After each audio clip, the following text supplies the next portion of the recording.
buy meat that's more sustainably raised at a better price. Because again, there's less waste involved, so they don't have to charge you for waste. Because a lot of times that's why the smaller scale stuff is more expensive. Is that there's a lot of natural inefficiencies built into it, and if there's any waste, it has to get passed on. Yeah, that's our biggest financial problem.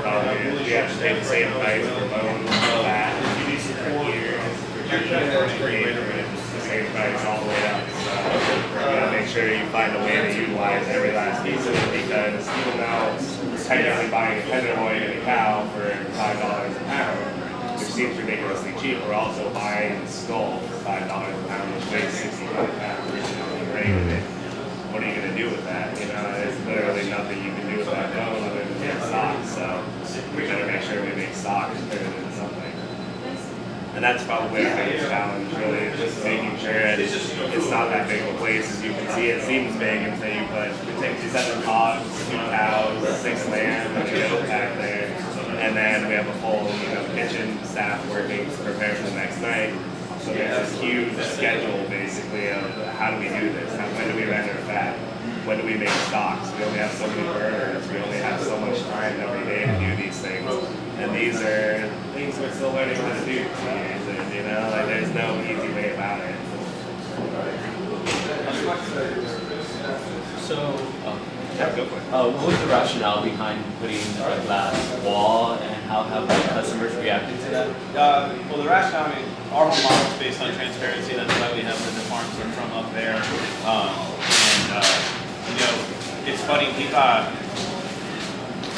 had great press, and we were lucky enough, like National Geographic came in here to take photos for a story they were doing on meat in America. And I don't actually think it made it to press, but they posted it on their Instagram feed, and they got a huge reaction. There's a lot of animal rights people that follow. Well, National Geographic has a wide following, and they tagged it vegan to get people on it. So it started this big debate. And one of the things that I found really interesting about it, again, as a former vegan, I do think about these issues. Part of the reason we show all this is that, in my opinion, if you can't come in here and look at that happening and want to eat a steak or a chop cut from that, like if that grosses you out too much, don't eat meat. Like, it doesn't come wrapped in plastic and in styrofoam at the grocery store. It doesn't come in a neat, clean package. It's an animal that was killed and is cut up and we eat it. And there's strong reasons, in my opinion, why that is sustainable and what we need to do. But it is still that. And so I don't want people, there should not be, to me, there's no such thing as mystery meat, you know what I mean? Like, I don't want to gloss over what it takes. I want to make sure people understand what goes on. That also holds us accountable to make sure we're doing it the right way. Like, if you see that back there, and I'm not trying to gross people out, but you've probably seen some of the documentaries, right? And what was going on back there was like what goes on in an industrial slaughterhouse with animals that have undissolved antibiotics. I mean, Brian, my partner, as a butcher, worked for Walmart when he first started out of high school as a butcher. And they would cut beef rounds, which is the hind leg, and they would come up in pockets of undissolved antibiotics that were injected into it, and they form into these pussy, gross.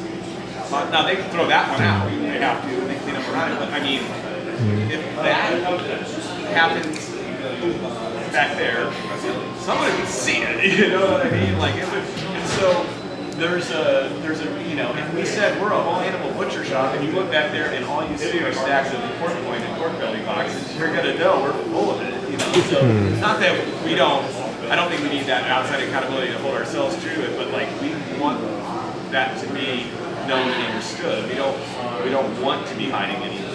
I think it helps us too in the long run. It's like employees that work here, like knowing that our customers can see every single thing that we do. It does make me feel a little bit more accountable, as a person, to make sure I'm utilizing all of it. Because like, you can see that whole half a hog right there. Yeah. If I had a big garbage can full of like animal pieces sitting back there and getting ready to be thrown away, then I wouldn't be true to my word, would I? So this is our way of kind of saying whether we're trying to do the right thing. Tell us if you don't think we are, hold us accountable for it.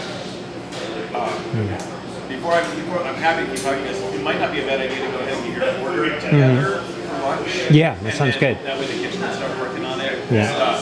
So I don't know how you all want to handle that.